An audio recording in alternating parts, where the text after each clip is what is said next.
안녕하세요. 티몽입니다.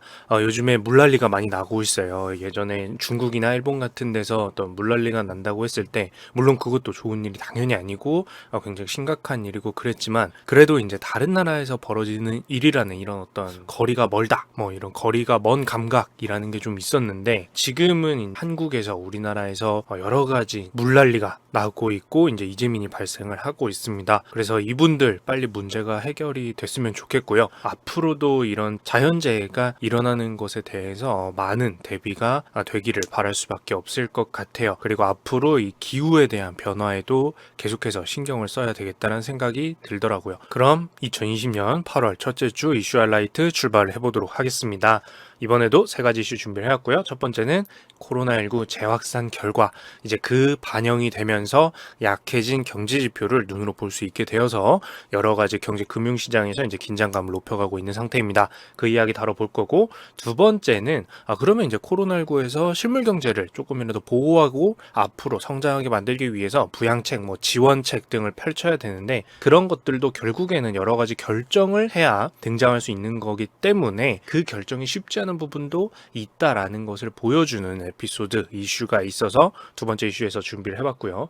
그리고 마지막으로 코로나19 그리고 요즘에 같이 나오는 이슈 또 한 가지 있죠. 미국과 중국의 갈등 계속되는 것뿐만 아니라 정말 다양한 분야에서 계속해서 격화되고 있는 것들이 있어서 한 번에 그냥 모아서 이야기를 가져와 봤습니다. 그럼 바로 출발해 보도록 할까요? 첫 번째 이슈예요. 재확산 결과 약해진 지표인데요. 첫 번째 이야기는 오랜만에 코로나19 이야기라고 볼 수도 있겠습니다. 2차 재확산으로 전 세계 확진자가 곧 2천만 명을 돌파할 것이라는 등 계속해서 멈추지 않고 확산되고 있다는 사실은 지난번과 변함이 없었습니다. 안타깝게도 말이죠. 이 영상이 업로드될 2020년 8월 10일에는 이미 2천만 명이 넘었을 수도 있습니다. 그리고 이제는 2차 재확산으로 인해서 경제 지표들이 실제로 영향받는 것을 확인하는 과정 중에 있게 되었는데요. 왜냐하면 이제 2020년 8월이 되었고 그 전달인 7월부터 2차 재확산의 영향을 어떻게 받았는지 지표에서 나타나고 있기 때문입니다. 제가 다시 보니까 제가 촬영한 영상 중에서 6월 4주차 이슈부터 재확산이란 단어가 다시 크게 사용이 되고 있는 것으로 보니까 이제 7월이 2차 재확산으로 크게 영향을 지표들이 받았을 것으로 볼 수가 있겠죠. 자, 대표적으로 2020년 8월 첫째 주에 미국 노동부에서 발표한 7월 비농업 일자리 개수가 있습니다. 7월에 비농업 일자리는 176만 개 증가했다고 발표가 되었는데요. 5월, 6월, 7월 3개월 연속 증가하는 와중이기 때문에 계속된 증가세로 좋아 보이기도 하지만 아쉽게도 그 증가하는 정도가 많이 약해진 것이라는 게 석연치 않게 만든 부분입니다. 앞선 6월 비농업 일자리 수 증가보다 3분의 1 수준이기 때문이죠. 제대로 경제 재개가 이루어졌다면 천만 단위로 사라졌던 일자리를 복구하기 위해서 코로나19 이전 수준이 되기 위해서 열심히 일자리가 증가해야 되는데 겨우 2개월 증가한 다음 급격하게 그 증가 수치가 줄어들었으니 말입니다. 또한 우리들이 자주 듣는 단어 실업률도 실망스럽긴 마찬가지인데요. 7월 실업률은 10.2% 수준으로 그 전달인 6월에 비해서 1%포인트 수준 떨어진 것은 반길 일이었지만, 즉 전달에는 약 11% 수준이 되었겠죠. 거기서 1%포인트 수준 떨어진 것은 반길 일이지만 실업률은 본래 3에서 4% 수준이었던 것으로 극적으로 낮아지지 못하고 두 자릿수가 계속해서 유지되고 있다는 점이 매우 경제와 금융시장에서 부담되는 요인이 될 수밖에 없었습니다. 여전히 이 나쁨은 유지되고 있구나 정도는 계속해서 실업률이 유지되고 있다는 거죠. 이것은 모두 코로나19의 2차 재확산이 확인되면서 경제활동 재개를 하던 것을 중단하거나 다시 봉쇄 조치를 하는 미국의 주가 늘었기 때문인데요. 코로나19가 점진적으로 잡혀가면서 고용도 다시 늘어나고 실업률은 낮아지는 모습을 기대했지만 결과적으로 코로나19 2차 재확산은 역시 무시할 수가 없기 때문에 각 국가뿐만 아니라 도시들에서도 그에 대한 대응을 하다 보니 다시금 경제 지표가 나빠지는 모습을 보였다라고 할 수가 있겠습니다. 이것을 확인하게 되다 보면 결국에는 경제 금융시장에서도 공포감을 가질 수밖에 없겠죠. 역시 얼른 백신이나 치료제가 나와야 하지만 아직까지 무엇이든 장담할 수는 없기 때문에 참 힘든 시장이 되고 있는 것 같습니다. 자, 그리고 두 번째, 미국 부양책 기대감인데요. 쉽지만은 않은 그 미국 부양책입니다. 지금까지 세계 경제는, 정확히는 실물 경제라고 불리는 우리가 몸소 체험하고 있는 경제는 분명 좋지 못했습니다. 미국을 중심으로 해서 전 세계가 코로나19로 인해 사람들이 대면해야 하는 모든 업무가 차질을 빚고 있고, 그것은 무역도 마찬가지이며 여행 운수업도 마찬가지입니다. 언택트 기업들이 빛을 보고 있지만 지금까지 인간과 인간의 만남으로 이루어진 모든 것이 한 번에 비대면, 언택트로 이루어지지 않는 한 전체 경제가 제대로 굴러갈 수는 없는 노릇이기 때문이죠. 그렇다면 최근 금융시장을 떠받치고 있는 것은 무엇일까요? 코로나19로부터 세계가 회복할 것이란 기대감과 함께 한 가지가 더 있었죠. 바로 경제 부양책입니다. 말 그대로 국가들이 자국 경제를 살리기 위해서 사람들한테 돈을 주든 기업들의 경제적 사정을 돕든 하는 방식으로 돈을 사용하는 것입니다. 다만 2020년 8월 첫째 주에 미국에서는 이것이 매끄럽게 진행되지 못하는 모습을 보이면서 불안감을 높게 만들기도 했습니다. 현재 미국에서 논의되고 있는 부양책은 5차 부양책으로, 쉽게 말해 코로나19로 인한 경제 피해에서 회복하기 위해 벌써 5번째 부양책이 논의되고 있는데요. 이것이 어떻게 얼마나 이루어지게 만들지에 대해서 합의가 이루어지질 못해서 부양책이 시장에 나오질 못하고 있습니다. 즉 5차 부양책의 협상이 11번이나 실패했고, 그것이 이제 뉴스를 타게 됐습니다. 이 부양책에 대한 논의는 국회 민주당과 공화당 그리고 정부 백악관 사이에서 열심히 이루어지고 있는데요. 간단하게 보자면 민주당은 지난 2020년 5월에 약 3조 달러 규모의 법안을 통과시켜 놓은 상태였습니다. 이로 인해서 엄청난 규모의 부양책이라며 시장이 들뜨기도 했었죠. 기억하시는 분들도 계실 거예요. 그러나 이것은 너무 과대한 부양책이라며 문제 제기가 되었고, 따라서 3.4조 달러 규모였던 부양책을 1조 달러로 줄이겠다고 했습니다. 또한 공화당도 지난 7월 말에 1조 달러 규모의 법안을 만들어서 협상 중이었기 때문에 무언가 그냥 겉으로 봤을 때 금액이나 이런 걸 또 일치가 돼가고 있고, 뭔가 금방금방 이제 부양책이 나올 수 있겠다, 합의가 잘 이루어지겠다 라고 해서 일치가 돼서 진행되나 했었습니다. 하지만 이마저도 미국 백악관에서는 받아들여지지 않았는데요. 단순히 금액만의 문제가 아니었습니다. 전체적인 그림을 보자면 현재 민주당은 다양한 분야를 포괄하면서도 큰 규모로 그리고 장기적으로 지원이 이루어져야 한다를 주장하며 협상이 임하고 있었지만, 공화당과 백악관 같은 경우에는 단기적으로 지원해야 한다면서 협상하고 있는 상황입니다. 이 의견 차이를 이해하기 쉽도록 한 가지 예를 들어 보이자면, 민주당과 같은 경우 실업자들에게 주는 실업수당을 현재 주고 있는 것에다가 더 추가로 600달러씩 주기를 원했지만, 공화당 같은 경우는 최근 협상까지도 이것이 너무 많다, 야 이거 너무 많아, 오히려 일자리로 돌아가는 것을 방해할 수도 있어, 야 그냥 놀고 먹으면 돈을 주는데 돌아가겠니? 이런 식으로, 즉 지원 자체가 너무 넘친다, 너무 무리수다라는 식으로 반대를 하다가, 다른 협상안이, 이거 말고도 여러 가지 협상을 진행하고 있겠죠. 다른 협상안이 서로 잘 진행되면은 그래 요것도 받아줄 수는 있어는 정도로 이제 서로 긴박하게 협상이 막 이거 반대했다가 그래 이거 받아주면 저거 받아줄게 하는 식으로 진행되고 있었습니다. 그 중에 가장 대표적이었던 것이 이 실업수당 건이었어요. 여기서 서로의 주장하는 논리를 어느 정도 컨셉은 알 수가 있겠죠. 다만 현재 코로나19 2차 재확산 시국에서 부양책이 필요하다는 것은 다들 인정하고 있다라고 볼 수가 있는데요. 협의가 안 되고 있을 뿐이죠. 그렇다는 얘기는 이렇게 협의가 안 돼서 부양책 시행이 지연되고 있는 것은 큰일이라는 것도 알고 있다는 뜻입니다. 물론 그 큰일이라는 걸 체감하는 곳은 경제, 금융시장도 당연히 마찬가지고, 투자시장에서도 예민하게 대기를 하고 있겠죠. 그래서 도널드 트럼프 대통령은 빠르게 부양책이 실시될 수 있도록 협상이 제대로 진행되지 않더라도 자신은 대통령 권한으로 협상되지 않았을 수도 있는 내용으로라도 부양책을 실시하도록 만들겠다고 발언을 하기도 했습니다. 그게 바로 8월 첫째 주에 주말이 될 수도 있다고 했으니까 아주 급박하게라도 실시하겠다라는 의지가 보였다라고도 볼 수 있겠죠. 법적 분쟁도 불사하면서 말이에요. 이렇듯 경제를 지원하는 것이나 국민을 돕는 것이나 정말 많은 분야와 많은 사람들이, 많은 협상안이 얽혀있고, 미래의 위험, 예를 들어 돈을 너무 많이 풀어서 발생하는 달러 가치 하락이나 인플레이션 문제 같은 것도 고려하고 다양한 사회 문제도 생각해야 하다 보니까 쉽사리 진전되지 못하는 모습을 보이고 있는데요. 지연되는 현재 상황조차도 금융투자 시장에 영향을 미치는 이슈이기 때문에 이 부양책이라는 것이, 또는 지원책이라는 것이 어떻게 진전되는지 미국뿐만 아니라 과거 언급했던 유럽 지원기금과 함께 계속해서 지켜보는 모습도 필요한 것 같습니다. 물론 우리나라도 말이죠. 자, 그리고 마지막으로 다룰 이슈인데요. 두 번째 이슈였던 세계의 부양책, 경제정책과 함께 현재 전 세계를 뒤흔들 수도 있는 또 하나의 이슈는 바로 미국과 중국의 갈등이 격화되고 있다는 사실입니다. 이제는 실질적인 전쟁을 제외하고 다툴 수 있는 모든 것은 다툴 셈인지 모르겠다 싶을 정도로 많은 이야기들이 나오고 있는데요. 현재 미국과 중국이 다투는 내용들, 과거에 다뤘던 것을 제외하고 한번 추가된 것들을 나열을 해보도록 할게요. 하도 많아서요. 자, 첫 번째로 최근 가장 화두가 되고 있던 미국의 틱톡 제재입니다.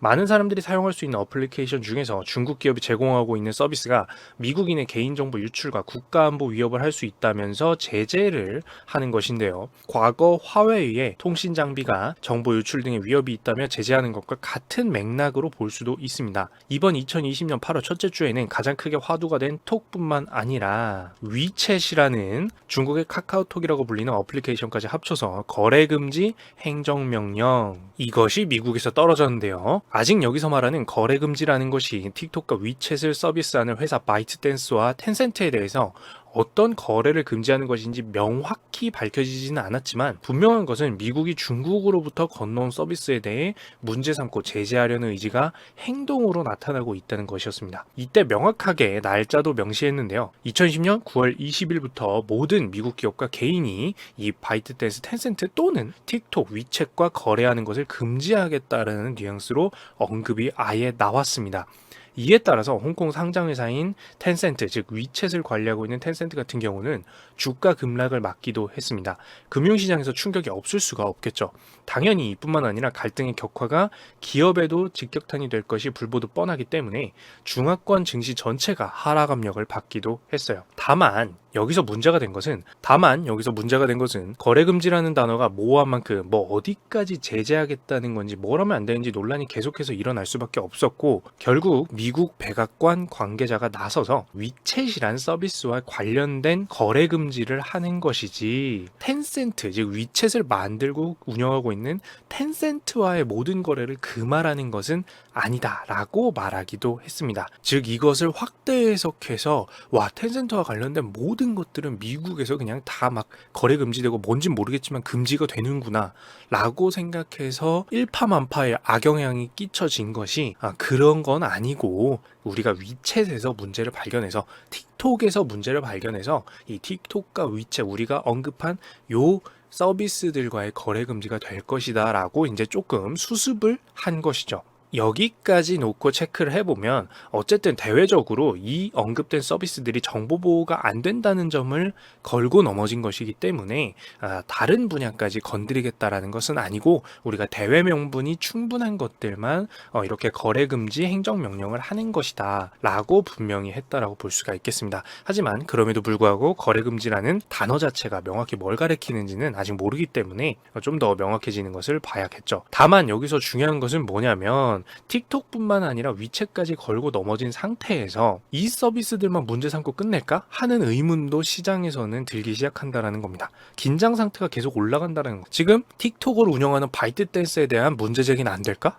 기업 자체에 대한 문제 제기는 안 될까? 그리고 위챗을 운영하는 텐센트에 대한 문제 제기는 안 될까? 여기서 대한민국, 우리나라 입장에서 따지고 보면 텐센트가 지분을 보유하고 있는 대주주인 기업들, 게임 관련된 것도 있을 수 있겠고요. 그런 기업들도 미국에 뭔가를 제재받는 거 아닐까? 즉 서비스에서 제재가 끝나는 게 아니라 기업 단위까지도 제재가 있는 거 아닐까라는 공포감 플러스 여기서 언급된 몇몇 개 기업 수준이 아니라 엄청나게 많은 기업들이, 관련된 기업들이 제재받는 것은 아닐까라는 공포감도 퍼질 수밖에 없었던 것이 이제 8월 첫째 주의 투자 시장의 모습이었습니다. 다른 제재가 더 있는 거 아니야? 싶겠죠. 자, 그리고 두 번째 갈등 격화 포인트였는데요. 미국은 특정 기준을 만족하지 못하는 중국 기업을 미국에서 퇴출하겠다라고 선언하기도 했는데요. 여기서 특정 기준이란 이제 회계 감사 기준입니다. 회계나 감사 이런 단어에 익숙하지 않으신 분들이 계시기 때문에 정말 쉽게 표현을 하자면 기업에서 사용하는 돈,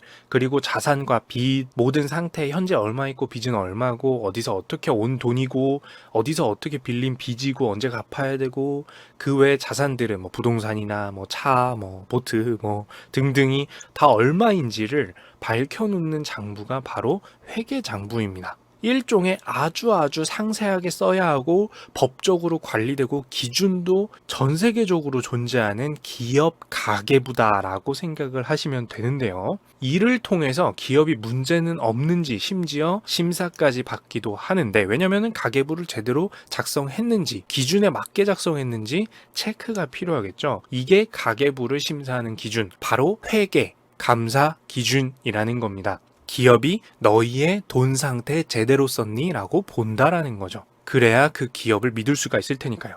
그런데 이런 기준을 만족시키지 못하고, 즉 가계부를 정직하게 작성했는지 도저히 믿을 수 없거나 여러 가지 문제가 있는 가계부를 작성하는 중국의 기업들은 미국에서 나가라라고 하게 되는 겁니다. 사실 금융투자 시장과 매우 밀접한 관계가 있는 사안인데요. 미국뿐만 아니라 많은 곳에서도 기업이 작성해서 공개해놓고 있는 이 가계부를 보고 사람들이 건강한 기업인지 보고 투자라는 것을 하게 되는 것인데, 가계부가 알고 보니 엉망이었고 허위라 문제되는 경우가 있으면 금융경제시장에 타격을 주겠죠.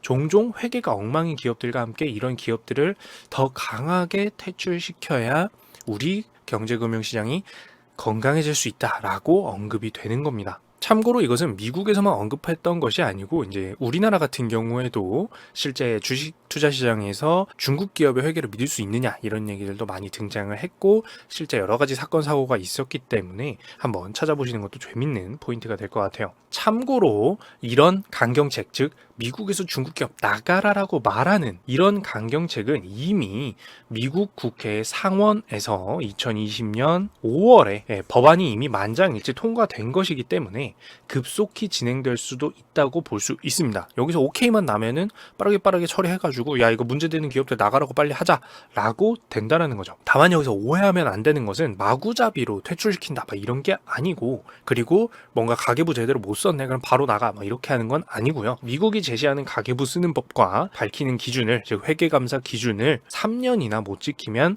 퇴출시키자라고 하는 제대로 된 절차와 그런 것들을 거쳐서 나가라고 하는 것이기 때문에 싹 다 나가 이런다고 해서 그냥 갑자기 막 짐 싸가지고 나가야 되는, 마치 저번에 영사관처럼 나가 이런다고 나가는 그런 것과는 좀 다르다라고 생각은 해야 됩니다. 물론 이 퇴출안이 급속히 진행되게 되면 기업은 빨리 안 나가더라도 미국과 중국의 갈등 같은 경우에는 급속히 더 냉각되고 진행될 수가 있겠죠. 자, 그리고 이제 세 번째, 마지막으로 직접적인 제재 사안입니다. 지난 홍콩 국가보안법 사태 중에서 혹시 모르시는 분들을 위해서 제가 링크 걸어드릴게요. 미국은 홍콩의 자율성 침해와 홍콩 시민의 집회 및 표현의 자유를 훼손한다는 이유를 근거로 해가지고, 즉 민주주의를 해치냐? 우리가 가만히 있을 수 없다라고 해서 이 자유를 해치는 것에 가담한 사람들을 미국이 직접 제재할 것으로 밝혔는데요.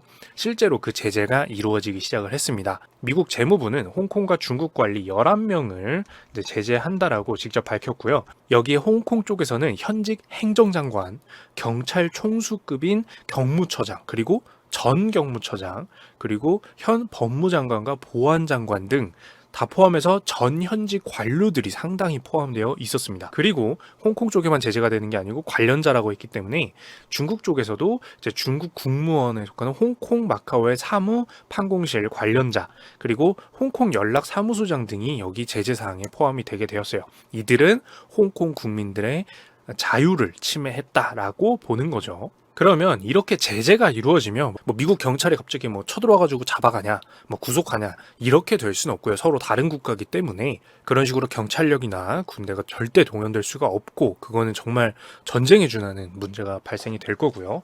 그런 건 아니고, 다른 국가가 다른 국가의 무언가를 제재할 때는 이 11명에 대한 미국 내 자산이 전부 동결이 되게 됩니다. 금융에서 동결이란 그 계좌를 계좌 주인 당사자들도 건드리지 못하게 만드는 상태를 말하는데요. 쉽게 말해서 그 안에 돈이 들었던, 뭐가 들었던, 증서가 들었던, 증명해주는 무엇이 있던 그 주인도 절대 꺼내갈 수가 없게 막히는 상태라고 볼 수가 있습니다. 즉 이들은 더 이상 대외 활동을 할 때 미국과 관련된 곳에서 자산을 운용하거나 옮기거나 다루거나 할 수가 없게 되는 거죠. 이것만으로도 야 우리는 너희의 행동이 엄청나게 잘못됐다고 생각했기 때문에 벌할 거야 라는 사인은 되는 거기 때문에 앞으로도 중국과 미국의 갈등은 쉽사리 풀리지 않을 것이라는 것을 여기서도 보여주고 있는 것 같습니다. 자, 여기까지 하나하나로 다루면 이슈 하이라이트가 다루는 세 가지 이슈를 이 갈등 격화라는 걸로만 다 채울 수 있을 정도로 터져 나왔는데요. 이들 모두 미국과 중국의 갈등 상황이 격화되고 있는 것을 보여주고 있기 때문에 아직까지는 증시는 좋고 여전히 앞으로도 증시는 좋을 것이라는 기대감도 쉽사리 사라지진 않고 있지만 이런 긴장감, 국제적인 긴장감만큼은 분명히 팽배해지는 것을 느낄 수 있는 상황이 된 것 같아서 지금 상황이 이렇습니다라고 저도 공부하고 여러분들과 함께 하기 위해서 한 번에 뭉쳐서 이렇게 가져와 봤습니다. 자, 여기까지 이제 2020년 8월 첫째 주 이슈 하이라이트 다뤄보게 되었는데요. 사실 이번 8월 첫째 주 이슈 하이라이트에서 후보군에 넣었다가 뺀 것 중에 하나가 바로 이제 기후 악화로 인한 여러 가지 전 세계적으로 발견되는 문제점들이었습니다. 그런데 이제 지지난 이슈 하이라이트에서 이 부분을 다뤘었기 때문에 이번에는 빼고 갔는데 이상기후로 인해서 우리가 겪거나 해야 되는 것들이 많이 체감이 되고 있기 때문에 이 부분에 대해서 놓치지 않고 지금 만년설 녹고 눈이 오지 말아야 될 곳에서 눈이 오고 녹지 말아야 될 것들이 녹고 있고 이런 것들이 전 세계적으로 등장을 하고 있거든요. 그래서 관심을 있게 보고 하면은 앞으로도 전 세계적으로 친환경이나 이런 이슈가 나왔을 때 더 이상 허황된 얘기라고 받아들이기보다는 조금만 찾아보면 누구나 알 수 있는 이야기로서 함께 참여할 수 있었으면 좋겠습니다. 자, 그럼 여기까지 이상 티묵이었습니다.